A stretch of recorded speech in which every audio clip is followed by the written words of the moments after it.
stable of horses was bred for a cruel purpose until one woman defies the odds to save them. When you hear about people rescuing animals, you probably picture firemen retrieving cats from trees and caring neighbours who search for lost dogs in the woods. Since cats and dogs are the most common types of pets, it's no surprise that they're also the most rescued. Yet we shouldn't forget all the other animals that often need assistance and the people who help them. Horses, which are prone to abuse and cruelty, are no exception. That's why Victoria Goss has spent decades dedicated to helping at-risk horses, and what she does is unlike anything you've ever seen. Unlike many animal rescuers who are dedicated to helping pets like dogs and cats find homes, Victoria Goss's life was simply solely to horses. But it was what she accomplished in the past 40 years that defied all the odds. In 1975, Victoria founded Last Chance Coral in Athens, Ohio. While there were animal rescue organisations all over the world, none were quite like this one. From day one, Victoria's mission for Last Chance Corral was unlike any other place.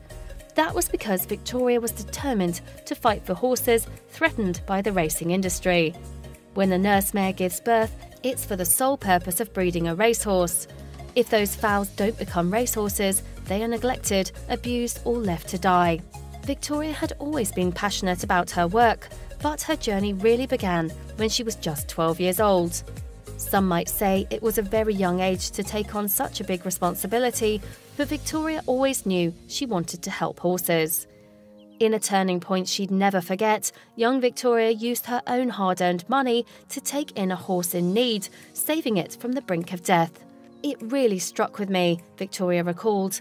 "I took in this horse. I paid $50 for it, which is what I had in my bank account." Victoria realised that she couldn't stop with just one horse. "I fattened him up, got him back where he was healthy, and sold him to a neighbour for $100. And I put that money in a coffee can for the next horse that needed help," she said. Luckily for the horses that she cared for, Victoria's determination only became stronger each day, even if she had to make sacrifices to continue her mission. It was tireless work, but she never stopped. Victoria's dedication always paid off whenever she saw her fowls and horses thrive after being rescued.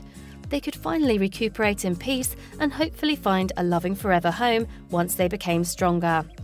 Victoria worked with a number of kind-hearted folks who would volunteer at the farm, but the visitors she really loved were the ones who adopted one of her horses. Here, a lucky mare named Daisy posed with her new owner. Last Chance Corral would rescue and rehome between 150 and 200 nurse mare fowls each year.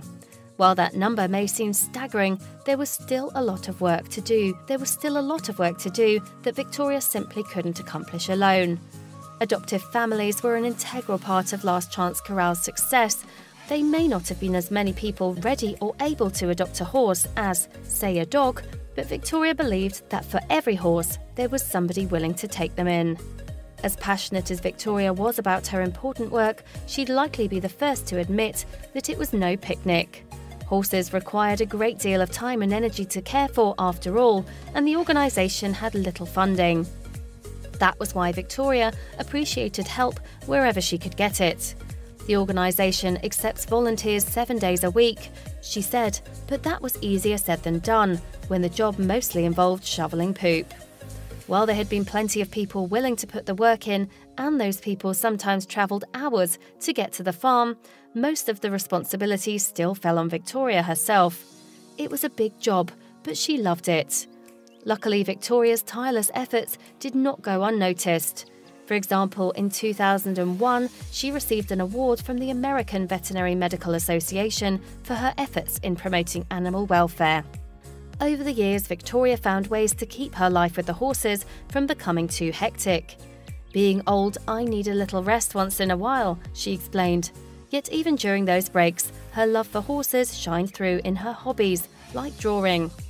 Victoria's efforts have saved the lives of countless horses over the years, but they've also taken a toll on her body. With age, her work has only become more difficult. Still, she kept doing it. Her passion simply wouldn't let her rest. As much as she loved them, Victoria didn't keep every horse that stayed at the corral with her. Nothing seemed to give her more satisfaction than when they were adopted by other horse lovers. Perhaps the most important thing to remember about the Last Chance Corral is that it wasn't just a place for people to adopt horses. Victoria was literally saving lives, and it was that legacy she'd leave behind long after she was gone. Just meet some of the horses that Victoria was able to save in the footage below. Can you believe that these horses were destined to be left to die? Thankfully, they all found a better home at the Last Chance Corral. Victoria's non-profit organisation, Last Chance Corral, is fighting an uphill battle to save as many young foals as they can with very limited means. If you can donate or you just want more information, please visit their website. Please share this important story with your friends below.